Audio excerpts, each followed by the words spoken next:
अस्सलाम वालेकुम, आप देख रहे हैं डॉन न्यूज। मैं का मेजबान अब्दुल गफ्फार पुराब रिप्ले के एक और एपिसोड के साथ। पाकिस्तान सुपर लीग का मेला कराची में आज उसका पहला मरहला जो है वो इख्तिताम पजीर होगा। कोयटा और लाहौर की टीमें आमने सामने होंगी, लेकिन बड़ी जबरदस्त खबर है लाहौर के क्रिकेट फैंस के लिए।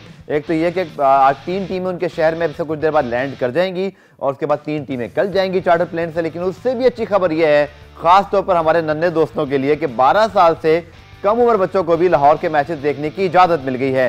सो go watch and enjoy. Karachi के बच्चों से थोड़ी सी मुझे हमदर्दी है, क्योंकि वो मैंने कल भी देखा कि कुछ बच्चे रोते हुए स्टेडियम से बाहर गए थे, बट दैट इज समथिंग जो कि आपने रूल्स फॉलो करने थे। बट एनसीओसी ने इजाज़त दे दी है। पीसीबी के चेयरमैन रमीज राजा साहब का ट्वीट भी सामने आ गया है।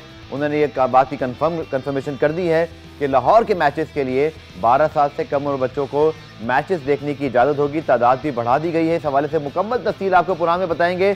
कल जो मैच हुआ कराची को 5वीं मुसलसल शिकस्त हुई, इस हवाले से ही बात करेंगे।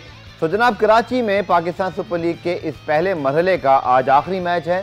लाहौर और कोयटा की टीमें इस मैच में मद्दे मुकाबिल होंगी। मुल्तान हो या इसी तरह पेशावर हो, ये टीमें आज लाहौर पहुंच जाएंगी। तो लाहौर जो है वो अब पाकिस्तान सुपर लीग के इस दूसरे मरहले के लिए पूरी तरह तैयार हैं। हमारे साथ मौजूद हैं cricket commentator, cricket journalist Ali Yunus. उनको प्रोग्राम में खुशामदीद कहते हैं। अली, यकीनी तौर पर कराची वालों के लिए तो बड़ा अच्छा रहा एज अ फैन कि उन्होंने मैचेस को बड़ा एंजॉय किया, बट बिल्कुल भी कराची किंग्स के लिए अच्छा नहीं रहा। 5 मैचेस 5 मुसलसल शिकस्तें, और that is very heart breaking for Karachi fans, जिन्होंने जाकर 5 मैचों में उन्हें सपोर्ट किया। जी हाँ, डेफिनेटली आई थिंक बहुत ही डिसअपॉइंटिंग होगा कराची के लिए, क्योंकि इतनी बड़ी साइड, जब आप बाबर आजम का नाम लेते हैं किसी भी साइड में जाती है तो ऑटोमेटिकली एक बड़ी साइड बन जाती है बाबर आजम के आने से। और जब वसीम अकरम जैसे प्लेयर साथ एसोसिएटेड हों तो नेचुरली एक्सपेक्टेशंस बहुत हायर हो जाती हैं टीम्स की, फैंस की, सॉरी। तो आई थिंक बहुत डिसअपॉइंटिंग रहा है, बट स्टिल अभी 5 मैचेस बाकी हैं। इतना आसान तो नहीं होगा कराची के लिए, लेकिन स्टिल थोड़ी होप होगी कि शायद लाहौर आके किस्मत थोड़ी बदल सके, थोड़ा बाबर आजम के रन थोड़ा तेजी से हो सकें। 2-3 मैचेस तो शायद आखिरी 2 मैचेस तो इनको दोनों चेज करते हुए जीतने चाहिए थे। आई थिंक बहुत अच्छा चांस था, चेज करते, ज्यादा बड़ा टोटल भी नहीं था, बट स्टिल उसमें थोड़ा डिसअपॉइंटिंग रहे। बाबर आजम की रन रेट का डेफिनेटली, बहुत स्ट्राइक रेट का बहुत ज्यादा अब लोग जिक्र करना शुरू हो गए हैं, तो सोचना तो पड़ेगा। But I still think Lahore आगे शायद थोड़ा स्लो पिचेस होंगी और तो शायद उनकी बॉलिंग कुछ कर सके, लेकिन इस कॉम्बिनेशन के साथ तो मुझे नहीं लगता कि ज्यादा कुछ कराची किंग्स कर पाएंगे। बिल्कुल, बहुत सारे सवालात हैं कराची किंग्स के हवाले से। सो अब ये बड़ा इंटरेस्टिंग है कि कराची के मैचेस के बाद लाहौर जाके टीमों की क्या जो है वो हिकमत अमली होगी, परफॉर्मेंस होगी। चूँकि अली, हमने यही हमेशा देखा है कि कराची में ज़्यादा रन्स बनते हैं और हमने देखा कि फिर रन्स के ऊपर भी रन्स बन जाते हैं। गो के इस बार टॉस ने टोटल जो है वो धोखा दिया और इस्लामाबाद ने कल बड़ा स्मार्टली कल टॉस जीत के बैटिंग कर ही ली और एक नई डायमेंशन दे दी है पाकिस्तान सुपर लीग को। लेकिन लाहौर में अब जाहिर बात है, जब 2 दिन का ब्रेक है, कल और परसों, जब 9 तारीख को मिला शुरू होगा, 3 चीज़ें बड़ी इंपॉर्टेंट होगी अली। एक तो ये कि पिचेस कैसी हैं, दूसरा ये कंडीशंस के लिहाज से हिकमत अमली टीमें क्या बनाती हैं, और फिर toss factor. So I think this is going to be very interesting in Lahore matches. जी हाँ, एक नया चैलेंज होगा जब लाहौर आएंगे, क्योंकि यहाँ की कंडीशंस थोड़ी डिफरेंट है, मौसम थोड़ा डिफरेंट है, पिचेस डिफरेंट है नेचुरली। तो इनको दोबारा अपना एक नया कॉम्बिनेशन बनाना होगा टीम्स को, इसलिए मुझे थोड़ी होप कराची के लिए है, क्योंकि दोबारा सारी टीम को एडजस्ट करना पड़ेगा लाहौर की कंडीशंस से आके। मुझे ये लगता है कि जो जिन टीम्स के पास फास्ट बॉलिंग ज्यादा है वो बेहतर रह सकेंगी लाहौर की कंडीशंस में, क्योंकि लो पिचेस के ऊपर अगर आपके पास स्पेस है तो आप थोड़े कामयाब रह सकते हैं एज अ बॉलर, लेकिन अगर आपके पास स्पेस नहीं है तो थोड़ा मुश्किलात हो जाएंगी। अगर आपके पास वेरिएशंस नहीं है, आप स्लो बाउंसर्स नहीं करा पा रहे हैं या वेरिएशंस और तरह की स्लो यॉर्कर्स नहीं है, तो आपके लिए लाहौर की कंडीशंस में और मुश्किल हो जाएगा सर्वाइव करना, क्योंकि बैटिंग थोड़ा कंपैरेटिवली और आसान हो जाएगी स्लो लो पिचेस के ऊपर। तो एक नया इम्तिहान होगा, एक नए कॉम्बिनेशन के साथ आना पड़ेगा। आई थिंक पेशावर जालमी यहाँ पे थोड़ी उनको लीड होगी, क्योंकि लिविंगस्टन आ रहे हैं, वो ज्वाइन करेंगे लाहौर में आकर, उससे बहुत बड़ा advantage I think Peshawar Zalmi को हो जाएगा, जिसकी परेशानी कोयटा और कराची को होगी, क्योंकि हमने पहले भी बात की थी कि चौथी पोजीशन की यहाँ पे अब दौड़ है। वो देखना होगा कि पेशावर जालमी कराची या कोयटा में से कौन सी वो ले पाएगी। तो यहाँ पे पेशावर जालमी को डेफिनेटली एज होगा, क्योंकि बॉलिंग उनकी अब साकिब के आने से सॉर्टेड हो गई है। ऑल दो पहले मैच में इतना कुछ कर नहीं पाए थे, बट वो सीजन कैंपेनर है, जेट लैग होंगे, अभी सफर करके आए हैं, तो वो प्रोबेबली लाहौर वाली लेग में आके आपको पूरे अपने फुल फ्लो में नजर आएंगे जब यहाँ पे क्रिकेट आएगी। तो आई गेस कराची के लिए तो मुश्किल होंगे हालात। बिल्कुल, आपने ठीक कहा, चूँकि अब कंडीशंस बहुत मैटर करेंगी, कॉम्बिनेशन, उसके साथ साथ क्या आपके पास रिसोर्सेज हैं, ये भी देखना पड़ेगा। अली, अगर हम कल के मैच पे दोबारा बात करें कल इतनी बुरी बॉलिंग परफॉर्मेंस नहीं थी कराची की, and they restrict a very strong looking and very performing of Islamabad United under 120। Look at there batting chart, अगर आप देखें तो देख के डर लगता है। गो के पास स्टर्लिंग जो है वो कल अपना आखिरी मैच खेले, he is heading towards his international duty. That is something I think we definitely relieve the other team bowlers के, अब कम अज़ कम उनको मुंद्रा और इसी तरह हेज को ही काबू करना होगा। Top of the order Stirling नहीं होंगे। बट आपका क्या ख्याल है अली? बहुत सारी बातें हो रही हैं, वैसे it's $1 million question right now. मेरे पास भी बहुत सारे सवाल के हमेशा जवाब होते हैं, बट सीरियसली मुझे तो यही लग रहा है अली कि the decision you take during your draft day, आप ड्राफ्ट में जो चीज़ें प्लान करते हैं वही आप फिर कैरी करते हैं टुवर्ड्स योर मेन कॉम्पिटिशन।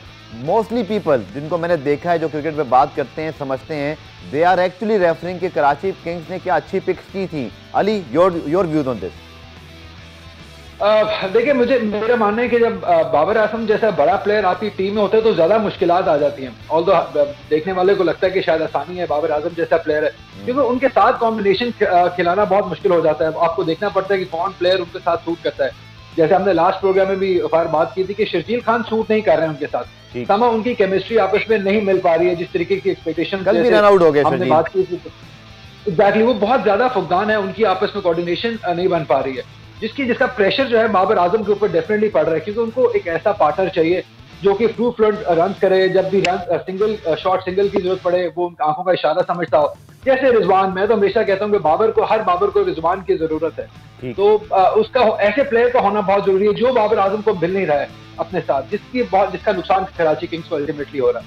आज जो मैच खेला जा रहा है लाहौर और कोयटा का, बड़ा इंपॉर्टेंट है। डोंट फॉरगेट कि कोयटा के जो बड़े हार्ड हिटिंग बैट्समैन है जैसन रॉय, वो भी टीम में शामिल होंगे, मुमकिन तौर पर मैच भी खेलेंगे। It will be very exciting to see in action. Karachi में पाकिस्तान सुपर लीग के इस PSL 7 का आज आखिरी मैच खेला जाएगा कोयटा और लाहौर के दरमियान। अगर आज के मैच की बात करें, I think I am very excited personally because Jason Roy one of the best batsman in the world right now. England के 2019 का वर्ल्ड कप जितवाना हो या इंग्लैंड की T20 और वनडे टीम के वो जो पावर पैक किस्म के जो स्टार्ट होते हैं, जैसन Roy is integral part of that. So I think that is a big boost for Quetta Gladiators and much needed one for them.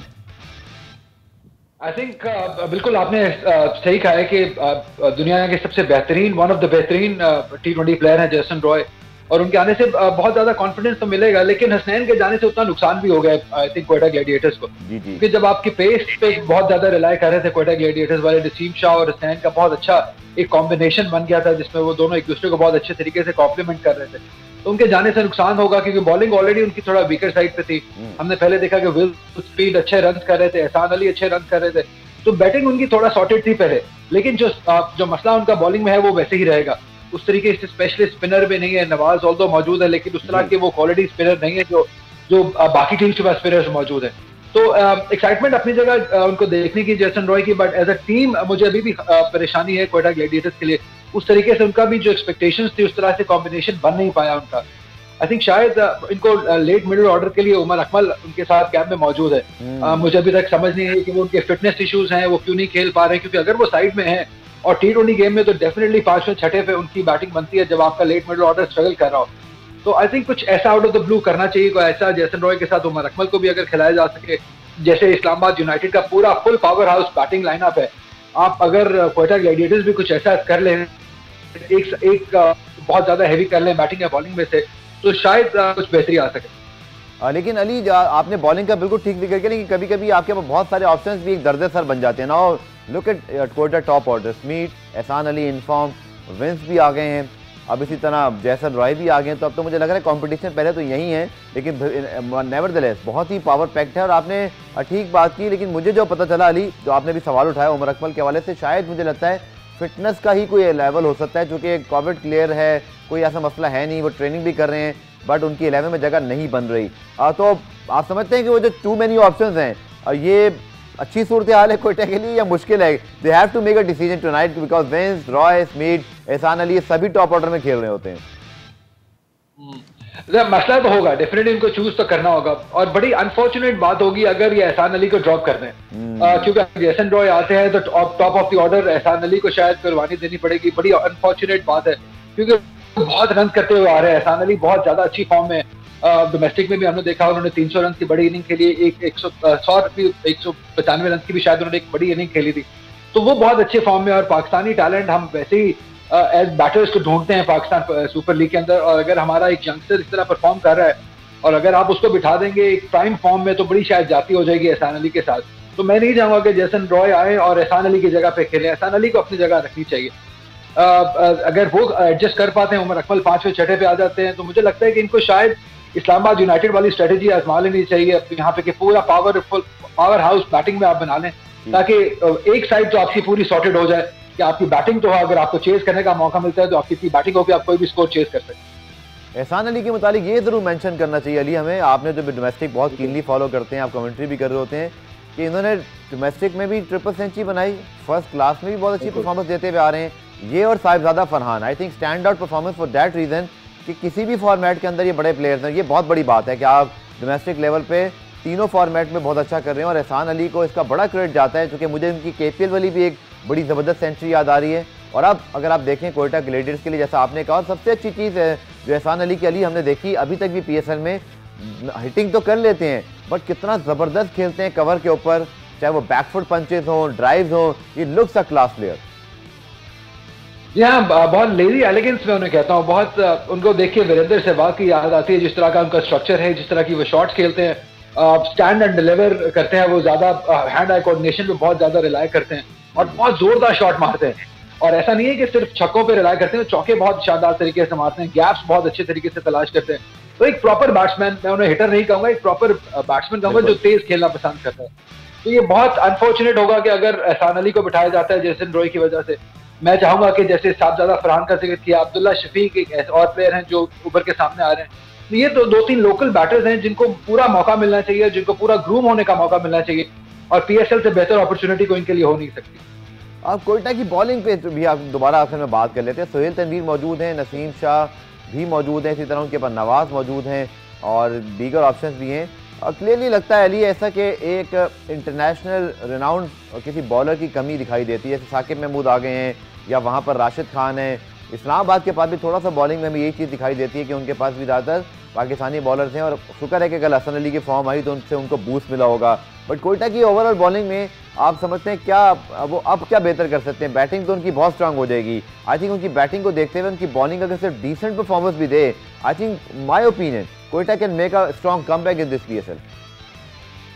जी हाँ, आई गेस थोड़ा सा अगर डिसिप्लिन हो जाए नसीम शाह, हमने देखा कि पहले मैच 5 आउट करने के बाद थोड़ा मुझे ओवर कॉन्फिडेंट नजर आए वो, अपने जिस तरह से वो बात भी करते रहे और जिस तरह की वो बॉलिंग ज्यादा ओवर कॉन्फिडेंट, मुझे लग रहा है कि 5 विकेट के बाद वो थोड़ा उनके आउट ऑफ शेप हो गए। तो आई थिंक अगर वही सिर्फ नसीम शाह ही अपने आप को थोड़ा एडजस्ट कर लें, अपने आप को थोड़ा ग्राउंड के अंदर रखें, थोड़ा मेंटली अंदर रखें, फोकस्ड रखें, तो वो एक ऐसे बॉलर है, इतनी पेस है उनके पास कि वो सिंगल हैंडेडली भी मैच जिता सकते हैं। उनको अच्छा सपोर्ट करेंगे। सोहेल तनवीर का आपने जिक्र किया, नवाज का भी बहुत अहम रोल हो सकता है, लेकिन एक्स फैक्टर फिर भी मिसिंग है। मैं यही कहूंगा जैसे इस्लामाबाद यूनाइटेड की बॉलिंग में आप शादाब खान एक एक्स फैक्टर बन गए हैं, वो इससे पहले नहीं थे, लेकिन जैसे जैसे उनकी जिस तरह का उनका रिदम है वो एक्स फैक्टर बन गया। तो हर टीम में एक ना एक एक्स फैक्टर बॉलिंग में मौजूद है, मासवा, क्वेटा एंड कराची के। और यही वजह है कि ये दोनों टीमें स्ट्रगल भी कर रही हैं, क्योंकि बॉलर्स ही हैं जो आपको मैचेस जितवाते हैं, चैंपियनशिप जितवाते हैं। बैट्समैन बनाते जरूर हैं लेकिन जितवाते बॉलर्स हैं, और यही फैक्टर है जो इन दोनों टीमों के अंदर मिसिंग है। और बहुत सारे लोग कह रहे हैं अली, मेरे ख्याल में क्या इस पाकिस्तान सुपर लीग का नाम शादाब सुपर लीग रख दिया जाए? मतलब कि बैटिंग में खूब छक्के लगा रहे हैं। वो जो 91 रन की उनकी इनिंग थी 42 बॉल्स पे, I think one of the best inning I ever seen by a Pakistani player in T20 format, in any format, whether domestic, PSL और इवन इंटरनेशनल। और फिर विकेट भी ले रहे हैं, मतलब he is just proving too hot for the team. Absolutely, I think आपने बिल्कुल सही कहा है कि वो ऐसा ही लग रहा है कि जब वो अपनी पूरे करियर की सबसे बेहतरीन क्रिकेट खेल रहे हैं। हर क्रिकेटर की जिंदगी में ऐसा टाइम आता है जब उनका रिदम बहुत अच्छा होता है, वो अपनी जिंदगी की बेहतरीन क्रिकेट खेलते हैं, और आई थिंक ये शादाब खान का यही टाइम चल रहा है। आई थिंक जब से उस्मान कादिर पीछे आए हैं या नवाज पीछे आए हैं, तो उनको परफॉर्मेंस दिखाने का प्रेशर भी थोड़ा बढ़ गया है। आई थिंक क्रेडिट देना होगा मैनेजमेंट को भी, जिन्होंने ऑल्दो उस्मान कादिर खेल नहीं रहे हैं लेकिन प्रेशर जरूर बनाया हुआ है शादाब खान पे, जिसकी वजह से उनकी बॉलिंग बहुत इंप्रूव हो गई है, जिसकी ज्यादा हमें जिसकी जरूरत थी। जिस तरीके से अब उनका बॉल गिरना शुरू हो गया, जो रिदम उनकी बॉलिंग में आ गया, बिग बैश खेल के आए हैं, तो कॉन्फिडेंस और दिल तो बहुत बड़ा हो गया। और आई एम श्योर इस PSL के बाद शादाब एक डिफरेंट प्लेयर बनकर सामने आएंगे। और स्पेशली अगर अली हम बात करें पाकिस्तान टीम के पॉइंट ऑफ व्यू से, तो recently Mohammad Hafeez announce his retirement from international cricket. तो शादाब खान शायद जिस तरह की बैटिंग फॉर्म में, अगर वो इसी तरह की बैटिंग कर सकते हैं, और वो he is a proper bowler, वो मतलब कोई पार्ट टाइम बॉलर नहीं है, वो इज़ अ राउंडर, तो कहीं उनको डिसाइड करना मुश्किल हो जाएगा कि बैटिंग बॉलिंग। कुरान में ब्रेक शामिल करते हैं अली, जब वापस आएंगे तो ज़रूर हम इस बारे में बात करेंगे शादाब खान के हवाले से भी। फिर हम अपने नुमाइंदे अबू बकर को भी लाइन पे लेते हैं। लाहौर में जनाब एक्टिविटी शुरू हो गई है, रमीज राजा ने कुछ देर पहले मीडिया से बात भी की है, ऑस्ट्रेलियन टूर के हवाले से बात की, अबू बकर से भी डिटेल लेंगे। तो जनाब पाकिस्तान सुपर लीग सीजन 7 में कराची में तो आज आखिरी अपना इस पहले मरहले का मैच खेला जाएगा, लेकिन अब तमाम नजरें हैं लाहौर के गद्दाफी स्टेडियम पर। गद्दाफी स्टेडियम में पाकिस्तान सुपर लीग का मरहला 9 फरवरी से शुरू होगा। तो बकर बिलाल की आपने रिपोर्ट देखी, और अब से कुछ देर पहले पीसीबी के चेयरमैन रमीज राजा साहब ने भी इस तमाम सूरत हाल पे बात की है, जो रेनोवेशन हो रही है, तैयारी हो रही है। और सबसे बड़ी खबर ये है अबू बकर, हमारे साथ लाइन पे मौजूद हैं, कि 12 साल से कम उम्र बच्चों को मैच देखने की इजाज़त मिल गई है। क्या टोटल तफसीलात हैं लाहौर वालों के लिए आपके पास? देखिए, अब लाहौर के अंदर जो है वो ज़्यादा क्राउड को इजाज़त मिली है, और एनसीओसी और पाकिस्तान क्रिकेट बोर्ड के दरमियान जो बार बार मुज़ाकरात जारी थे, अब वो उसकी फाइंडिंग्स ये है कि अब लाहौर के अंदर 50% क्राउड को जो है वो आने की इजाज़त होगी, जिसके अंदर जो 12 साल से कम उम्र बच्चे हैं जो कि अभी तक वैक्सीनेटेड नहीं हो सके, वो भी आकर जो है वो मैच देख सकेंगे। इसके साथ साथ जो 16 फरवरी के बाद के मैचेस हैं उसके अंदर एनसीओसी ने 100% क्राउड की परमिशन दी है, और ये बहुत बड़ी चीज़ है कि आपको एंड पे जो प्ले ऑफ जो लाहौर के अंदर खेले जाने और फाइनल खेला जाना है उसके अंदर आपको फुल क्राउड भी दिखाई दे सकता है। लेकिन इसका सारी चीज़ों का इन्हिसार बार बार आप भी अपने प्रोग्राम के जरिए कहते हैं, और मेरा भी पैगाम ये है कि हमें कोविड के जो प्रोटोकॉल्स हैं उसका खास ख्याल रखना है, खासकर जब ऑडियंस मैच देखने के लिए आए, तो ये बहुत ज़रूरी अमल है। लेकिन अब खुशाइन बात यह है कि मैचेस के लिए 50% फौरी तौर पर इजाज़त दे दी गई है, और जो आगे 16 फरवरी के बाद मैचेस हैं उसके अंदर 100% तक भी क्राउड को इजाज़त दी जाएगी। चलिए, लाहौर वालों की अच्छी खबर है, कम से कम घर में वहाँ लड़ाइयाँ नहीं होगी, क्योंकि कराची में मेरे अपने घर समेत जितने भी शायकीन क्रिकेट थे, जहाँ छोटे बच्चों को घर छोड़ के जाना पड़ा तो बड़ी मुसीबत हो गई थी छोटे बच्चों को समझाना, और मैंने खुद बहुत सारे बच्चों को रोते हुए देखा है, आंसुओं से लिटरली, कि वो बेचारे जो है वो स्टेडियम से घर वापस गए। लेकिन चलिए, जो रूल्स थे उनको मानना चाहिए। और अली, आई थिंक ये अच्छी खबर है कि पाकिस्तान सुपर लीग में आपको याद होगा पिछले से पिछले साल जब कोविड की वजह से हमने बिल्कुल स्टेडियम में बगैर तमाशाइयों के मैचेस होते हुए देखे, कराची में भी क्राउड आता रहा, एक मेला लगा रहा, और अब लाहौर में भी सूरत आ रहा है। और मेरी बड़ी ख्वाहिश है इंशाल्लाह कि पिंडी में भी अगले साल पीएसएल के मैचेस हो। और वैसे तो ऑस्ट्रेलिया के बहुत सारे, चाहे वो एक टेस्ट मैच है और 3 वनडे 1 T20, वो पिंडी को भी मिल गए। क्रिकेट हो रही है पाकिस्तान के अंदर, इंटरनेशनल टीम्स आ रही हैं, तो हम सबके लिए बहुत अच्छी बात है। As cricket supporters, as cricket loving nation, ये बड़ी सैड बात थी कि 10 साल से ज्यादा क्रिकेट हमने अपने मुल्क में देखी नहीं। और जैसे भी आप दोनों जिक्र कर रहे थे 12 साल की कम वाले बच्चों के लिए, आई थिंक मैं बहुत सॉरी फील करता हूँ उनके लिए, क्योंकि वही ज्यादा एज ऐसी होती है जहाँ पे आप अपने क्रिकेटर्स को ज्यादा देखना चाहते हैं, आप ज्यादा एक्साइटेड होते हैं, आपकी सीखने की एज होती है, आपके ग्रूम होने की एज होती है। और अगर आप उसी एज में अपने स्टार्स को अपने सामने खेलते हुए नहीं देख पाएंगे तो डेफिनेटली बहुत दुख होगा। और आई एम श्योर लाहौर वाले जिस तरीके से क्रिकेट लविंग शहर है, मुझे लगता है कि 50% इनको बहुत जल्दी शायद 16 से पहले 100% करना पड़ जाए। बिल्कुल। और अबू बकर, अभी मैं और अली बात कर रहे थे, और ये बड़ा इंपॉर्टेंट पॉइंट है पाकिस्तान सुपर लीग के दूसरे मरहले का, जो कि गद्दाफी स्टेडियम लाहौर में होगा। कुछ बताइएगा कि कराची में तो हमने देखा कि ऑन एवरेज तो कह लीजिए या ऑन पेपर हम देखें तो 200 हमेशा ऑन कार्ड रहा, और फिर चेजिंग भी हुई पहले 6 मैचेस में। गो के बाद में टॉस का फैक्टर टोटली चेंज हुआ, और कल इस्लामाबाद ने टॉस जीत के पहले बैटिंग भी की और मैच भी जीता। लाहौर की पिचेस के हवाले से क्या खबरें आपके पास? हमने देखा कि थोड़ा सा वहाँ पर बैलेंस रहता है बैट बॉल का, शायद मुझे लगता नहीं कि 200 वाली विकेट्स होंगी, बट आपके पास क्या खबरें हैं? क्यूरेटर्स क्या तैयारी कर रहे हैं? देखिए, क्यूरेटर्स को तो यही कहा गया है कि आप ऐसी विकेट्स बनाएं जो कि बैटिंग फ्रेंडली हो, जिसके ऊपर बड़े स्कोर्स हों।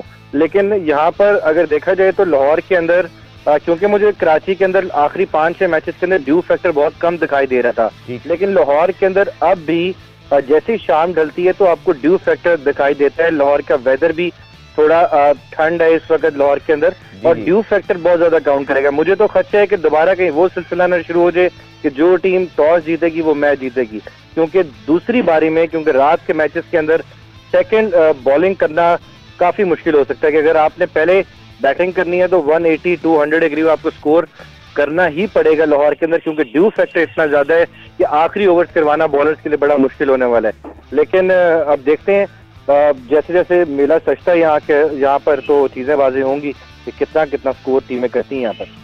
और जैसे अबू बकर ने कहा कि हल्की हल्की ठंड शुरू होगी, तो ये तो जरूर टीमों का मजा आएगा, क्योंकि कराची में थोड़ा मौसम नॉर्मल हो गया, लेकिन आई एम श्योर के कराची से मुकाबले में लाहौर में तो इस वक्त चूंकि फरवरी चल रहा है भी सिर्फ, तो मौसम बड़ा ज़बरदस्त मिलेगा, लेकिन ड्यू फैक्टर यकीनी तौर पर होगा चूँकि ह्यूमिडिटी और जो बारिश जो एक सर्दी वाला फैक्टर है और उसमें शामें जब ढलती हैं तो ज़रूर वो एक ड्यू फैक्टर वहाँ पर आ जाता है। अली, अगर हम बात करें लाहौर कलंदर्स की स्पेशली, चूँकि उनकी टीम जब ऑब्वियसली अपने होम ग्राउंड पे खेली कि I think they did a very good job so far right now.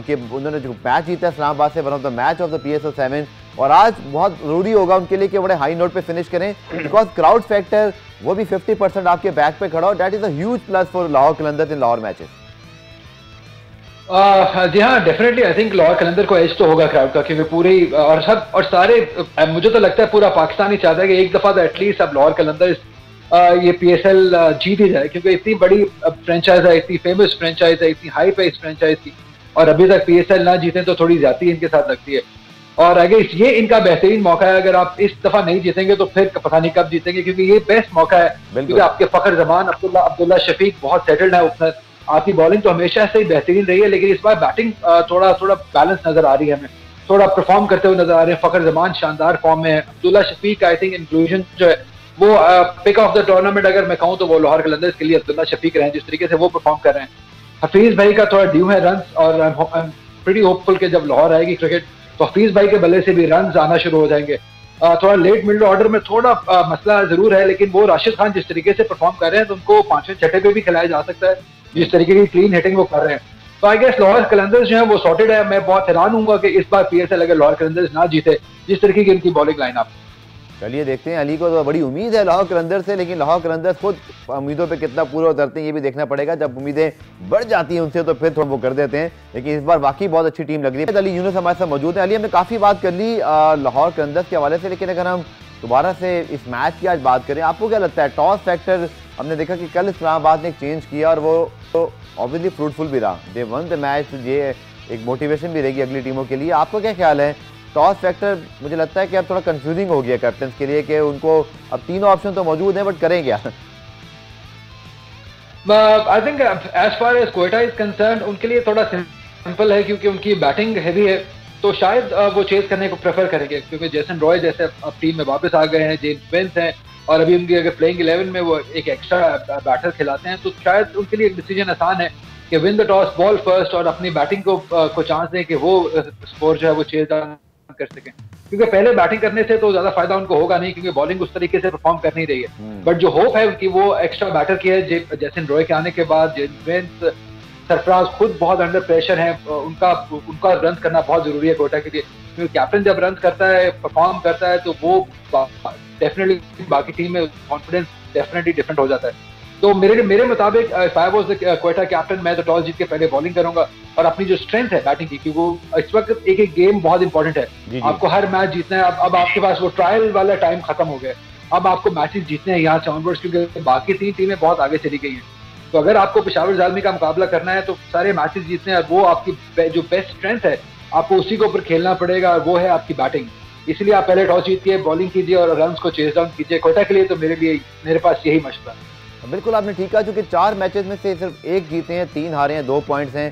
Peshawar Zalmi ने 5 में से 2 मैच जीते हैं, और दूसरा जैसे आपने अली कहा कि लिविंगस्टन के आने के बाद फिर साकिब या वहाब उन विकेटों पे, या जब उनके पास सलमान इरशाद भी हैं, इवन समीन गुल भी हैं, they have Arshad Iqbal as well, तो बहुत सारे उनके पास ऑप्शन हैं जो शायद उन विकेटों पे शायद ज़ल्मी को हम एक्सपेक्ट करें कि दे विल डू बेटर। तो आई थिंक कोयटा के लिए तो इस कॉन्टेक्स्ट में बहुत ही ज़रूरी होगा कि वो आज का मैच जीत कर जब लाहौर के लिए यहाँ से रवाना हो तो एक इक्वल पॉइंट्स पर हो, क्योंकि वहाँ जाकर अब अपनी पोजीशन को ऊपर लाना, that going to be very very tough for any team.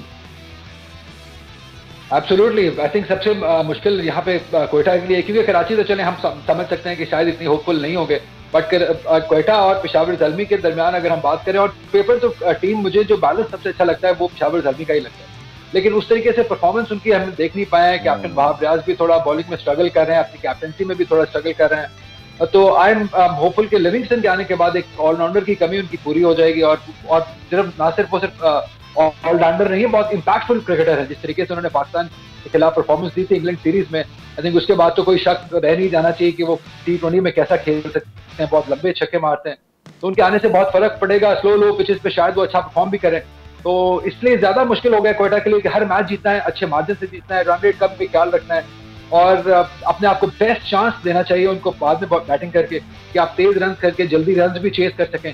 But Lahore कलंदर की बॉलिंग के खिलाफ आसान तो नहीं होगा, बट यही प्रॉब्लली उनके लिए आखिरी चांस लगता है। अब एक चीज हमने लाहौर की भी देखी आखिरी मैच में, गो के इस्लामाबाद से मैच जीत गए थे, बट अगेन फखर और जो अब्दुल्ला शफीक हैं, दे provided a very brilliant start 80 और something in 8 point something over.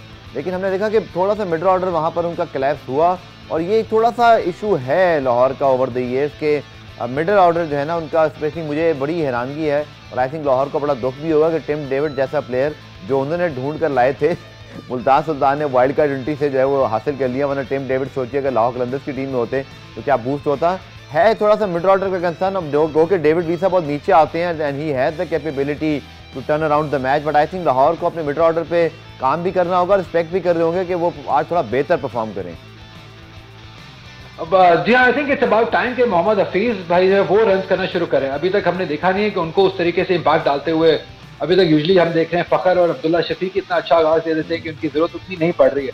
लेकिन जैसे जैसे क्रिकेट चलती जाएगी, मैचेस बड़े आएंगे, जब प्रेशर मैचेस आएंगे तो आई एम श्योर हफीज भाई भी कम बैक करेंगे। क्वालिटी प्लेयर हैं, वो अपने रन करेंगे, उन्हीं के रन हैं जो लाहौर में मिसिंग है। आई थिंक बाकी अगर हम लाहौर की हर चीज देखें, हर चीज बिल्कुल, और लाहौर की टीम इस पर बड़ी ज़बरदस्त परफॉर्मेंस करी है। स्पेशली इनके हवाले से भी बात करें तो जमान खान, चूँकि अगर आपके पास राशिद खान हो, शाहीन शाह अफरीदी हो, हारिस रऊफ हो, डेविड वीसा हो और मैच जितवा दें Zaman Khan as a emerging player, तो आई थिंक इससे बड़ी कोई लाहौर के लिए जो है ना वो कामयाबी हो नहीं सकती। बहुत कॉन्फिडेंस के साथ जनाब आज के मैच में उतरेंगे। तो कराची वालों के लिए आज का मैच लास्ट मैच है, तो जिन्होंने टिकट खरीदी है ज़रूर पहुंचिए। लाहौर के लिए तो बड़ी खुशखबरी आ गई। मैं दोबारा बता देता हूँ आखिर में कि एनसीओसी ने लाहौर में 50% क्राउड की भी इजाज़त दे दी है, और उसके साथ साथ 12 साल से कम उम्र जो हमारे सारे छोटे बच्चे हैं वो भी मैचेस को एंजॉय कर सकेंगे। So I am really happy for the Lahore kids कि वो जाके मैचेस को एंजॉय कर सकेंगे। इंशाल्लाह कराची वाले बच्चे भी जो अभी ऑस्ट्रेलिया का टेस्ट मैच आ रहा है या अगले साल जब मैचेस होंगे पीएसएल के, तो ज़रूर उसमें एंजॉय करेंगे। पुराना रिप्ले आज देखने का शुक्रिया। कल दोबारा से मुलाकात होगी, तब तक के लिए अल्लाह हाफ़िज़।